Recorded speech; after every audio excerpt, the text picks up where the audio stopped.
All right, hello there, and welcome back. Or if you're a new listener, thank you for clicking on the button that presses play. This is FiveRoundMMA. My name is Alex Ramirez. Long name is Albert Cita and Guillermo Cita. We got an action-packed show for you this week. We're going to talk about some fight night. Henderson versus Khabilov. I heard it pronounced a lot on Saturday, but still I'm not sure how it's properly pronounced because I heard like 18 different pronunciations. And then we'll talk about UFC 174, Johnson versus Bagautinov. But I also want to start the show with just Patrick Cummins, right? No, not Patrick Cummins. In general, how you guys doing? I haven't seen you guys in a week. How you guys? Anything new? Nothing like that? Actually, I've been using the Rockin' soap thing. Yeah, it's actually really, really good. You feel clean? Yeah, actually, the shirt I washed it with that stuff, and was that shit yellow last week? Yeah, I'm glad. You know how proud it makes me feel that I have the natural white on my shirt now, and not like a fake white. Is it good for hard and clean water, right? Hard, soft water. Yeah. That's what Kimberly said. And for the record, I didn't wash my own clothes. Somebody else did it for me. My significant other, but I'm just saying that I noticed the difference. Well, you are a male in your late 20s, right? So washing clothes isn't there yet. Guillermo, what about you? Anything good? No, I've been busy with the World Cup. It's coming around, so I've been doing my analytical work. You know, sorry about that. Number cruncher. Yeah, no, I'm looking at highlights. I'm analyzing the U.S. players because I'm optimistic we might win the World Cup this year. Guillermo did play soccer in college. He is state champion. And then Alex, how was RFA? RFA, oh yeah, I was there on Friday. RFA 15 covering Casey versus Sanchez. Anybody ready for the UFC? Kevin Case looked pretty good. Also, your boy Chinzo Machida looked pretty good too. I saw that he won, but his record decision, he needs to get more numbers. I think he's only like 3-2 or something. Yeah, I was reading your updates, Alex. So thank you. Yeah, if you want a recap of that card, just go to overtimenation.com. I was there. Awesome, great hospitality from the people at RFA. But this week, the biggest news in mixed martial arts, I think dominated the headlines for these couple of days, was the Jon Jones debacle decision. It's my career. The Jon Jones decision, non-decision 2014. First of all, I have to say, and I'm not hating on him, whatever, but I mean, if you're going to do like an Instagram post, I mean, don't do so close up to your face, bro. Like, come on, man. Can't handle it, bro. Man, I ain't no one trying to see your grill. It's his career and how. And it's his Instagram. Exactly. He does it how he wants, Albert. Don't like it. Even though I did see an interview with his manager, and he says 5 people will handle his social media account. So it's not really him. So it's not really his Instagram. It's him and his team of social media groups. Like the whole GSP thing. I've never seen Twitter. So, but he has obviously, on last Monday, Jon Jones said, I don't want to fight Alexander Gustafsson. I want to fight Daniel Cormier. A big backlash. Everybody calling him #coward, #paper champ. He's ducking. That sounds about right. But my question to you guys, we haven't really talked about it face-to-face since then. Was he wrong in wanting to fight Daniel Cormier? He's not wrong, but if you look at any other individual sport, I mean, like there's a set of guidelines that it's like you don't see Rafael Nadal complain that he has to face Roger Federer every tournament, you know, or now Djokovic. Yeah. It's in the individual sport. People evolve, people get better, people get injuries, things like that, so people can improve.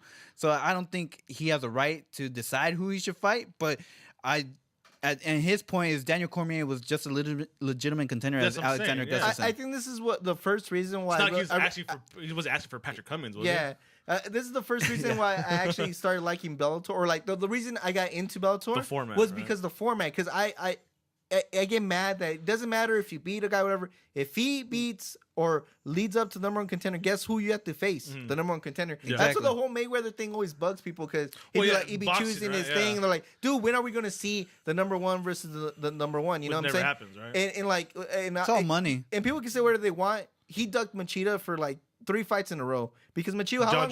How long was Machida number one contender after he lost to Jon Jones?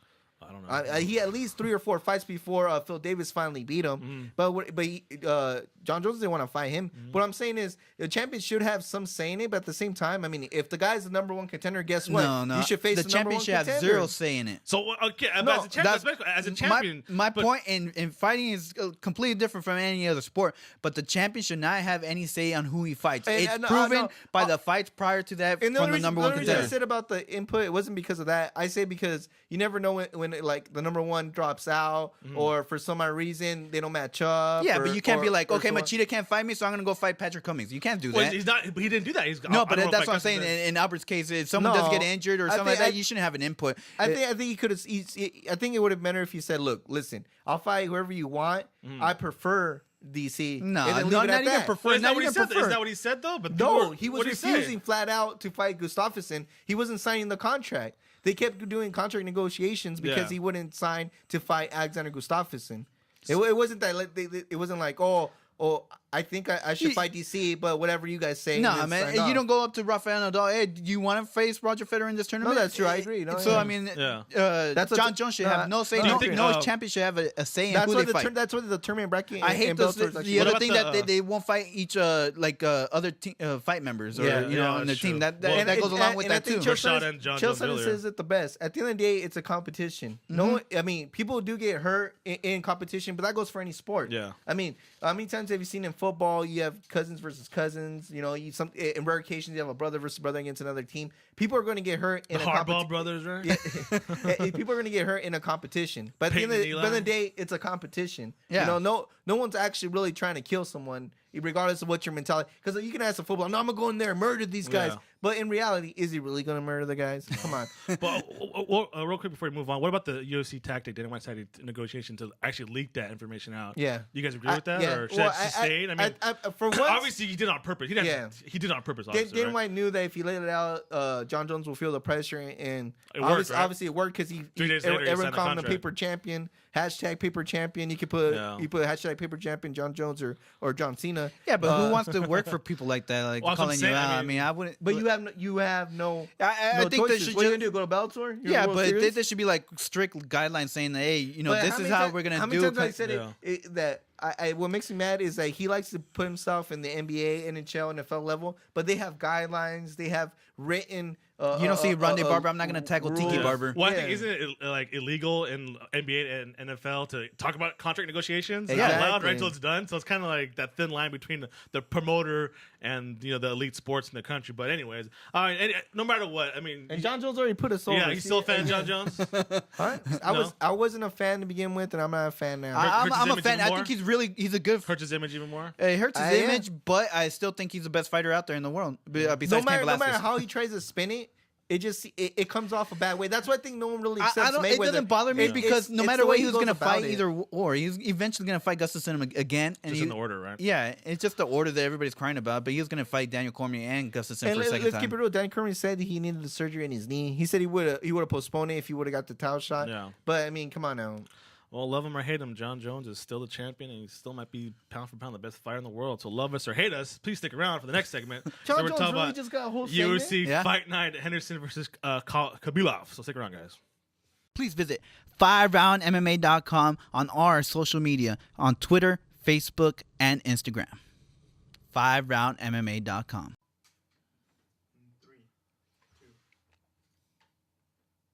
UFC Fight Night took place in Albuquerque, New Mexico on Saturday. Dana White and the AC did not go off, so it was perfect. Dana White said it was a perfect fight town and be back again. So Dana White wasn't even there. He said it was a perfect fight town. He wasn't there for the weigh-ins. He wasn't there for the fight. He wasn't there ringside. He said it's a fight town. It was the head of PR that was in charge that day. So it looks like from the memos he read. Yeah, he said so it looks like Albuquerque. I wonder what's more important than going to his own the president that he's a company of. Maybe he did. He doesn't miss that often. How many games does Mark Cuban miss a season? None. Exactly. Or you take notes. You see Adam Silver a lot too, the new commissioner. Also, but it's a big card. A lot of big stars on this card. Greg Jackson's camp. Well, pretty much they said it was Greg Jackson's camp versus the MMA lab, almost right. Start off. But last week we made it a point to talk about Sergio Pettis because Albert loves him. So. Yeah. Sergio Pettis, how was his performance on Saturday? Boring. I wouldn't say boring. Guillermo actually, before on the way over here, made a good point, like I always do. He made a good point, but he explained it right. Sergio Pettis was fighting not to lose instead of fighting to get the I just finish. think Anthony Pettis is such a high person to live up to that he has to go through the same route. So he's not going to lose. Whatever he has to do to not lose is what he's going to do. Yeah. And Albert obviously every UFC fighter doesn't want to lose. Tell that to Diego Sanchez.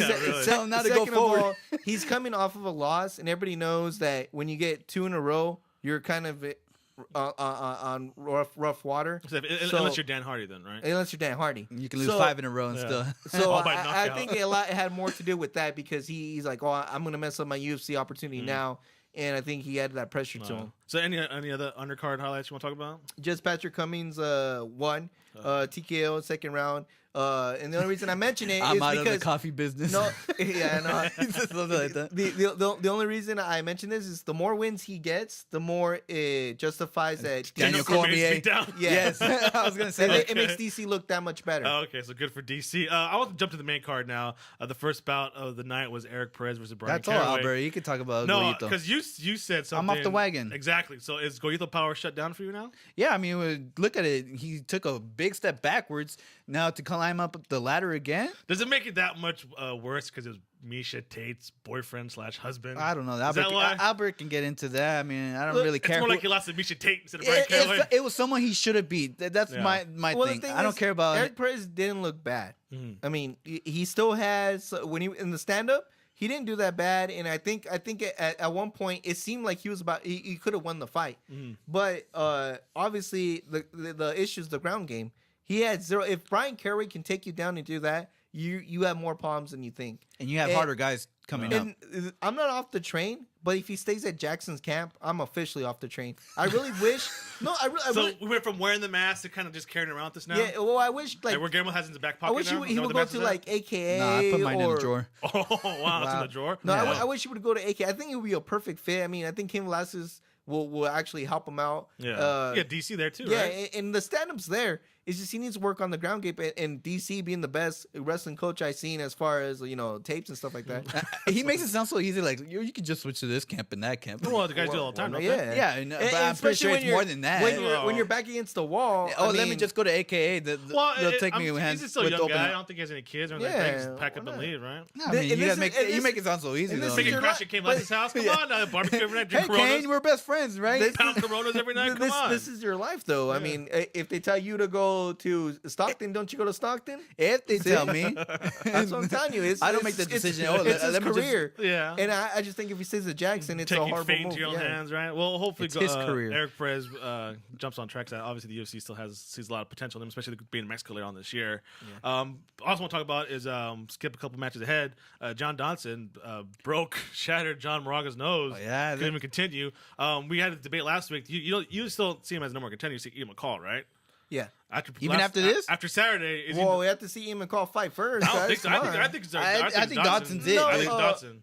I'm not saying that John Dodson didn't look good. Yeah. But when was the last time a broken nose stops a fight? Dude, did you see that thing was running? No. It was running. When he went to the corner. That thing was running. When the cornerman got to it, he wasn't bleeding no more. It was a doctor stoppage. So. Yeah. All I'm saying is. When you look at the cornerman, that thing was gushing out blood, dude. Even before the round ended, it was horrible. But that was a vicious knee, dude. Yeah. Vicious. No, and you have the knockout power to dethrone Demetrius I'm just Johnson. Saying, like, let's take a step back and let Ian McCall fight first. Okay. Before we start throwing names around. I think they were still. Yeah, I mean, on Saturday, that's all I talked about was who's next. They had both him, Moraga, and Dodson. The best thing he's next if Mighty Mouse loses. If Mighty Mouse wins, I don't know.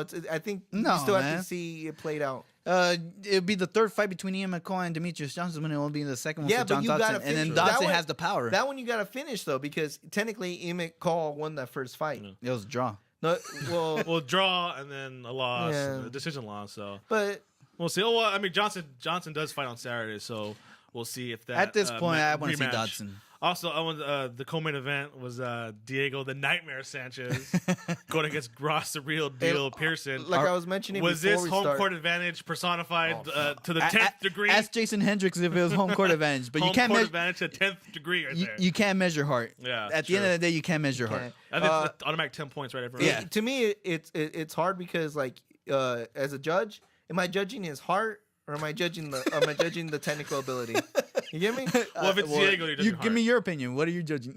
I always judge by heart, bro. That's what I want to hear. In that case, Diego's undefeated, right? Yeah, Diego's undefeated. And the funny thing is, too... And a former champion because he didn't give up Bridget Penn. I was very disappointed in his last performance. He already said that he had food poisoning and maybe that attribute to it. Yeah. But I was still off the wagon, whatever. And when I was watching his fight, I was like, I'm going to watch it as neutral now because, I don't want to invest so much in Diego no more. And I don't know about him. He just draws me back in. And as he starts swinging, I start getting ranted up. And I just want to start saying yes. Like, I'm a huge Diego Sanchez fan. I even thought he lost that fight. Yeah, but then when I saw the post-fight analysis with Dominic Cruz, Gilbert Melendez, and Michael Bisping, who were awesome last night. Yeah. It's an awesome group, by the way. And they said, hey, well, Ross Pearson should have done more to win the fight. So like, yeah, he should have done more. Yeah. Diego won that fight. Yeah. All right. I was just happy he called out Nate Diaz at the end. My only argument is everybody knows now that to be Diego, you have to get technical. Yeah. But I thought Ross Pearson, it's okay. It's a fight, man. Just don't. He went out there just to win.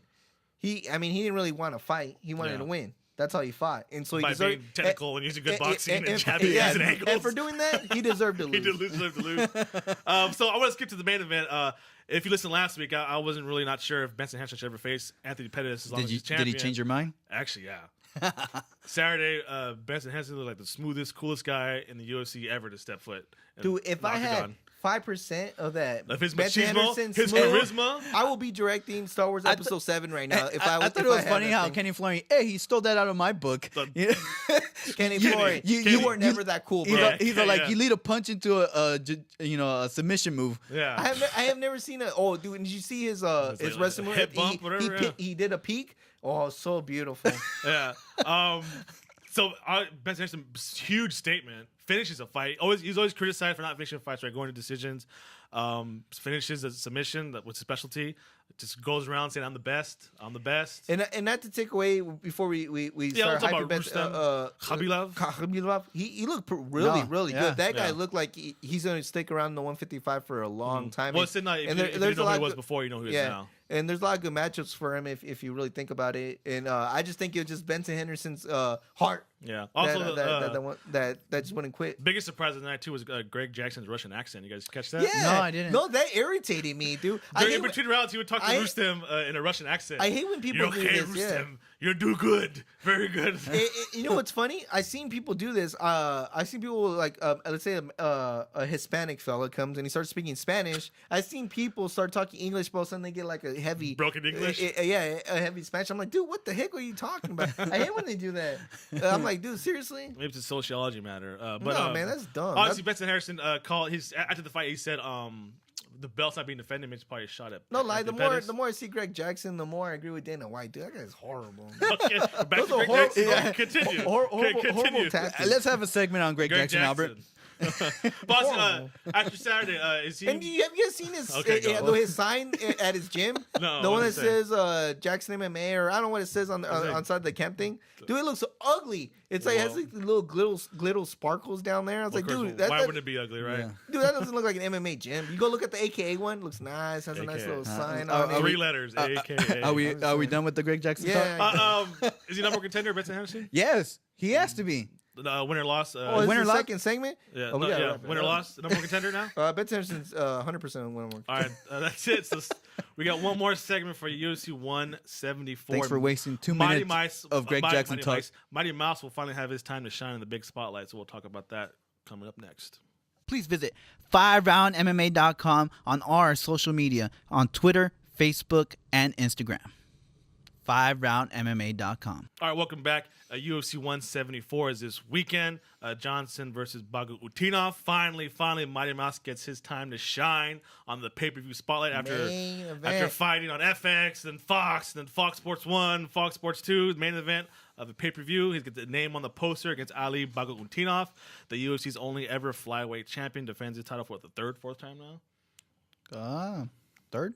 We are an MMA show, but okay. Also on the card, you got Rory Mac against Tyron Woodley, which is, according to Albert, is a real number one contender match. Yes. And also the return of Andrei the Pitbull Arlovski against Brendan. That's Albert's boy. Look at that beard. Schwab? Was it Guillermo Schwab or Schwab? Schwab.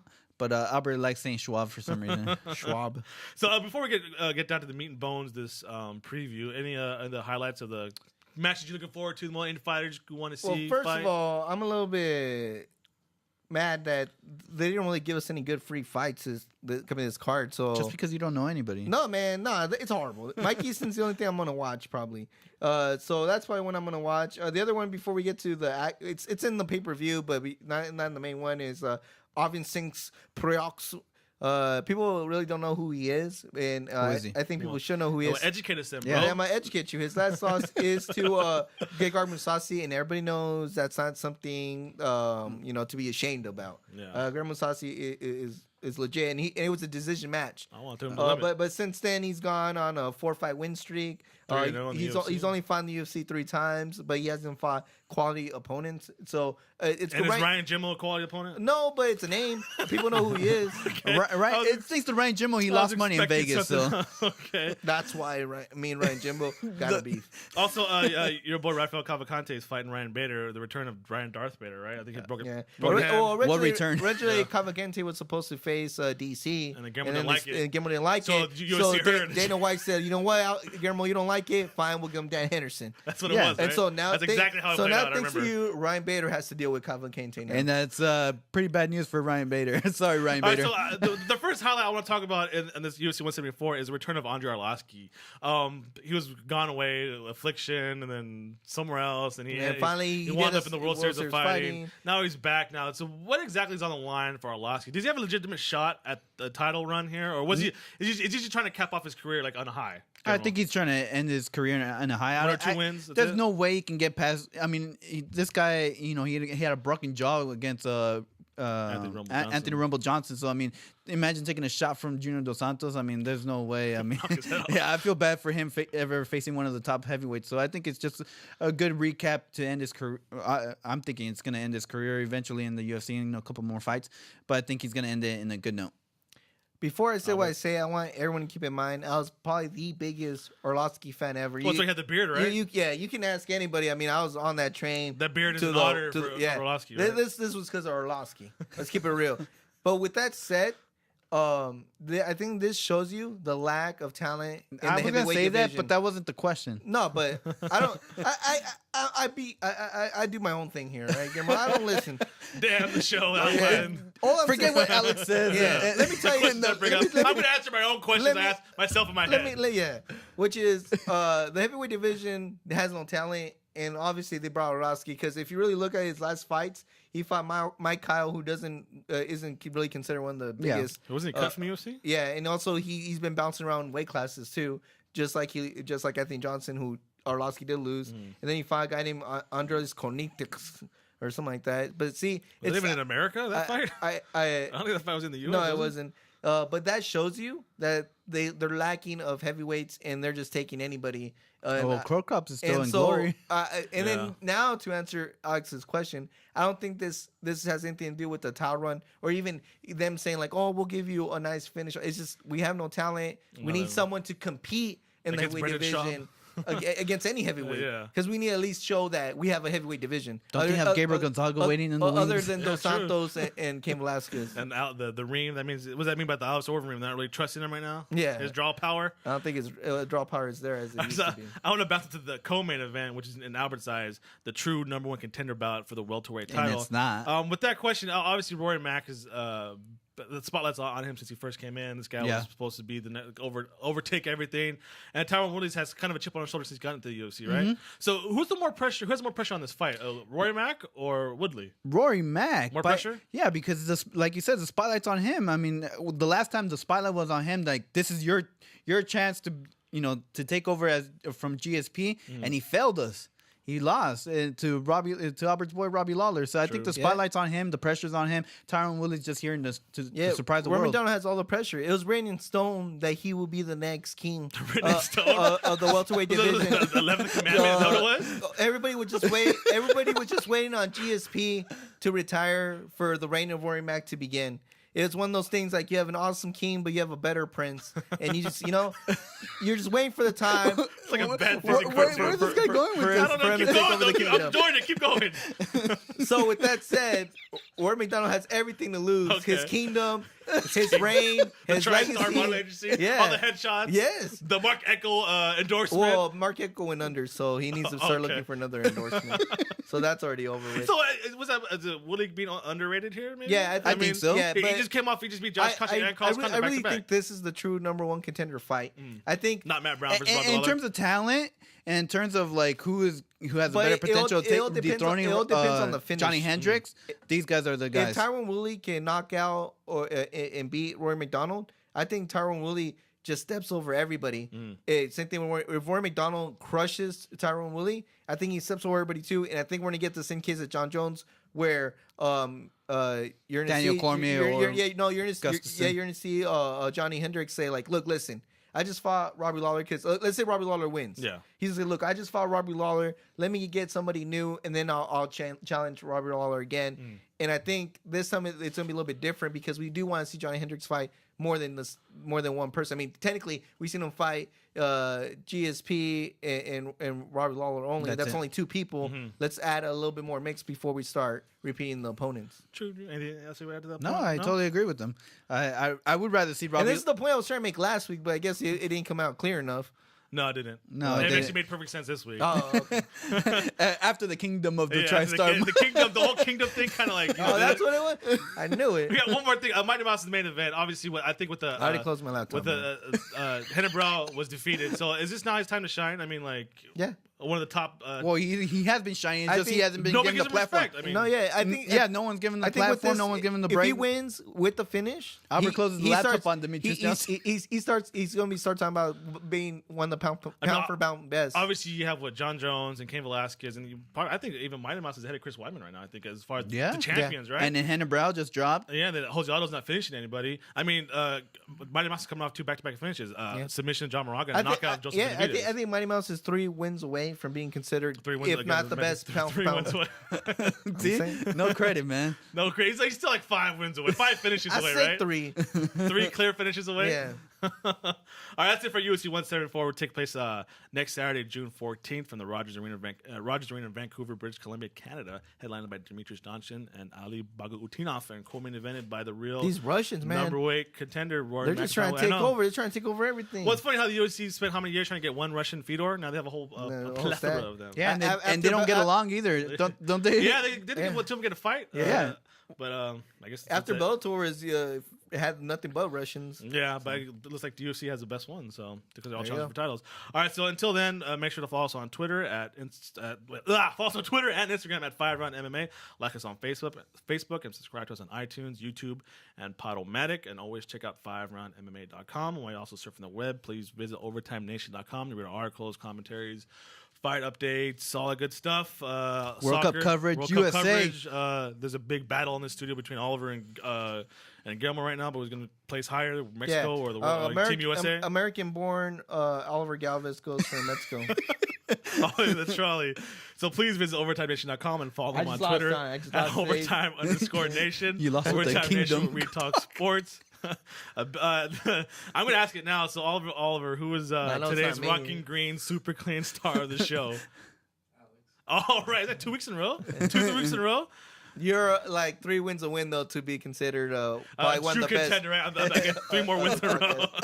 So Rocking Green Super Clean Star of the show is brought to you by Rocking Green Soap. Please visit rockinggreensoap.com for the full line of eco-friendly soaps and detergents, and follow them on Twitter at Rocking Green Soap. And also huge thank you to Redemption Martial Arts. The RMA Foundation is a non-profit organization committed to anti-bullying awareness. Please visit redemptionmartialarts.com to see how you can join the movement to stop bullying, and follow them on Twitter at redemption_MA. Rise up against bullying. We all should. Albert, take us away.